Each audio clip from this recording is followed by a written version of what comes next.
Alright guys, so I'm going to show you how to make a really powerful, sick sound in phase plant, bass sound for Neurofunk.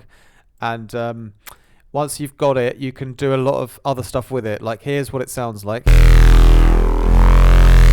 You can run the evoke on it. You can run some extra filtering on it.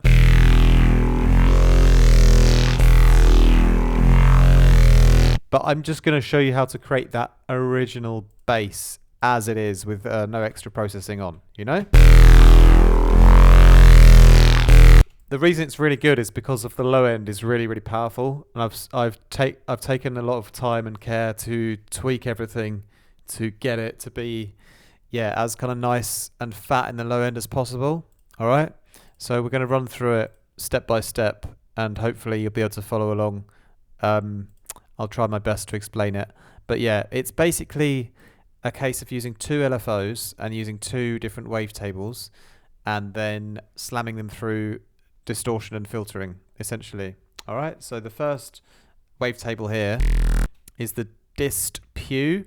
So using both groups, just using wavetable as you can see here. So obviously when you start a new group, you just go to the generators and go to wavetable, and then you've got more options in there. So the first one, the dist pew, under the evolving, and this one just has a cool sound when you just modulate the frame here. So that's the wavetable position essentially. So it starts at 19, goes up like plus 91 on this sort of slow ramp up and down LFO here. Okay, so that's the first part of the movement. Then this next group here, this next sound is also from the evolving folder, but this is the faces. And this one starts at 65 and goes up plus 37, but this one's on a different speed LFO and a different shape. So this one actually sort of starts high and then goes low and then back up again.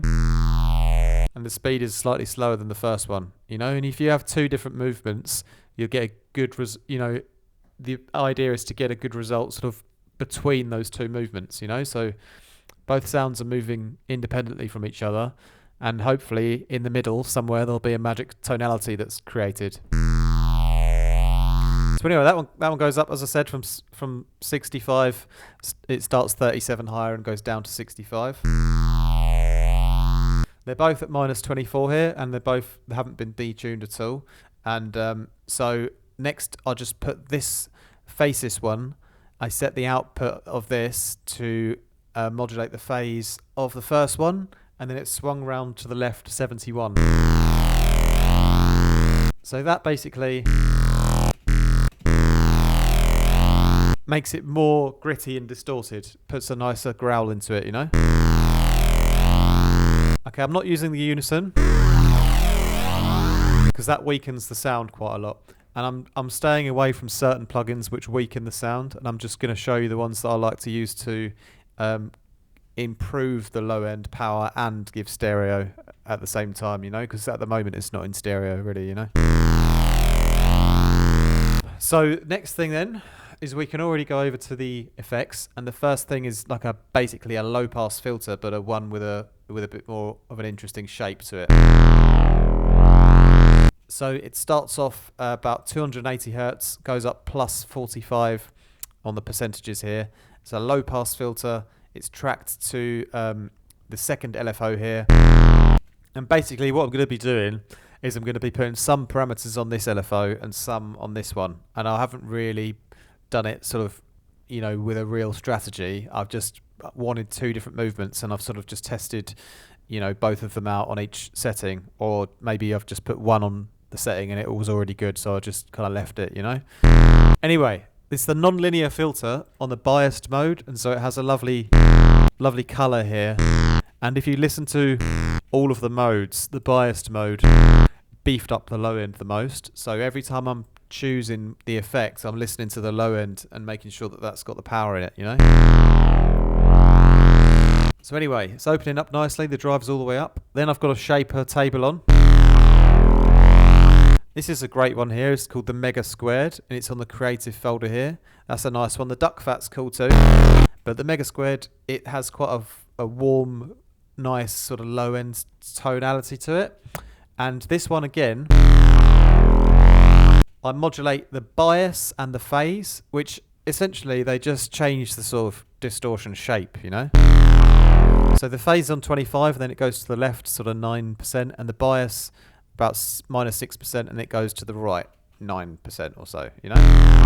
I'll give you different tonalities. You know, if I went up too high with the bias, I've lost that low end focus. So there I've got that low end focus back. Similarly with the phase, you know, I've chosen the positions that amplify the low end and give you more focus on that area, you know. So a little bit of drive, and then I've got another filter. This is a non-linear one, again, but this one's in a notch shape here, and it's got the fuzzy mode on, and it doesn't go down below 70 hertz, and then it kind of goes up 33%, but it mostly keeps all the sub kind of low end in, you know. It kind of takes a little bit of bass out when it gets right to the bottom, but it doesn't stay down for very long. Drive up about halfway. But yeah, that's a notch filter to give the whole sound a bit more shape. It takes out a bit of power from the mid-range, but in doing so, gives it like a little bit more of a shape so that it doesn't overwhelm the whole frequency spectrum, you know. Then this is one of the great plugins that I'm really actually getting into more now, which is the flanger. And as you can hear, it sounds amazing. It created such a great stereo image, and it kept all the low end powerful.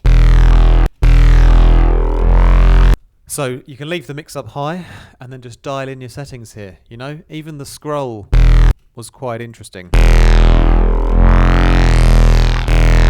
But it almost goes too stereo. It does too much of like a harsh effect, and you kind of lose a bit too much of the mono power.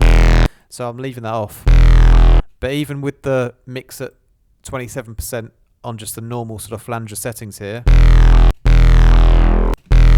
it's really brought it to life in the stereo field, you know. So just tweak your feedback and your depth and your rate until you're happy. You can see the settings I've got here in case you need to copy it. But there you go. Next I put in some white noise, and this is on the mix here. So it comes, it starts about 5% and it goes up 16%, and that's tracked to one of these LFOs. It's tracked to this one here. So it sort of starts high and goes low.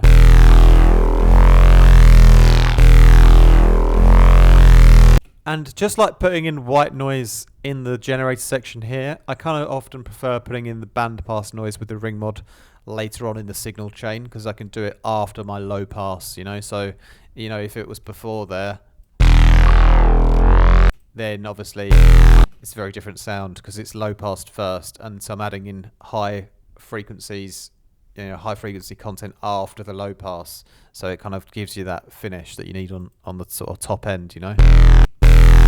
So that's really nice. That does a lot to the sound. Then I've got the comb filter, which gives an extra stereo kind of flavour again. I'm using it a bit more subtly though on this one. The mix is only 23%, and it actually automates to come off on this LFO 2 here, so it actually goes down, and yeah, the comb filter amount, frequency amount, moves on the other LFO here. Okay, but it does give you a little sort of change to the stereo character. Right, then I've just got a final little notch filter. It's a subtle one here. Just goes from about 450 hertz and then up about 10% on one of my LFOs, LFO 2 here.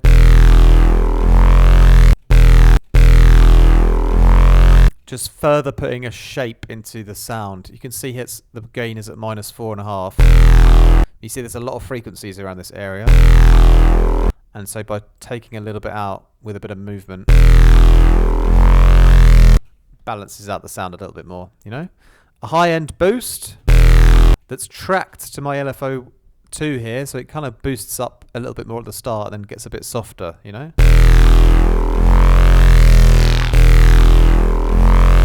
It's very powerful, the low end on this one. I had to even turn it down a bit here, just under 1 dB. And then finally, I've got a mid-side EQ. So I've gone onto the slice EQ, and I've just gone to mid-side. So basically, everything sort of below 100 or so is cut in the sides.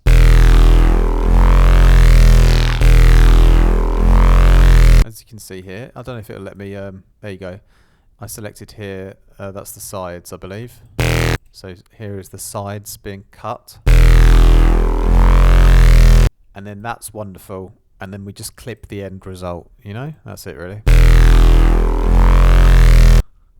Over here, I've done another side cut just to be sure, because I don't know how good the phase plant slice EQ is really, so I just use my trusty channel EQ to do a bit more side cutting. Let's keep that low end nice and powerful in the mono, sort of below 80 Hertz. And then that is a very, very powerful bass sound then, isn't it?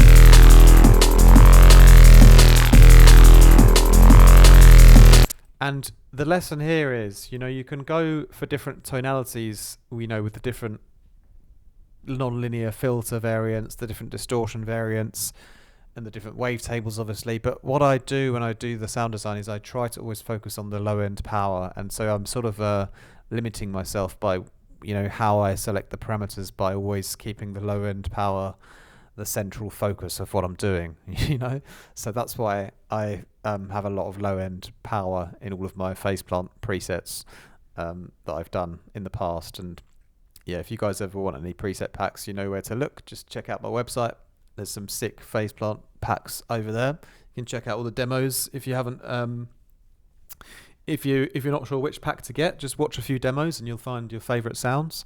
But anyway, yeah, this is just a little tutorial then to show you how to build powerful low-end basses for like drum and bass or Neurofunk, whatever, and keeping that low-end power always the central sort of focus of what you're doing, you know? Because once you've got that in and it's all sort of powerful, you know, if you go on to post-process it, as I mentioned earlier, you've got all that low end in that's going to be great when you put some other stuff on, you know?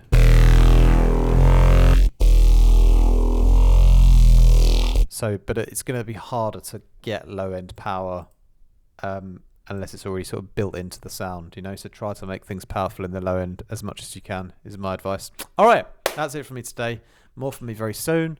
Please check out the links in my video description as well for my preset packs, my Patreon, my one-on-one classes, my mastering services, and also leave us a cheeky comment and a like and all that good stuff. Subscribe as well if you're new. Big ups, my G's. I'll catch you guys soon. Peace out.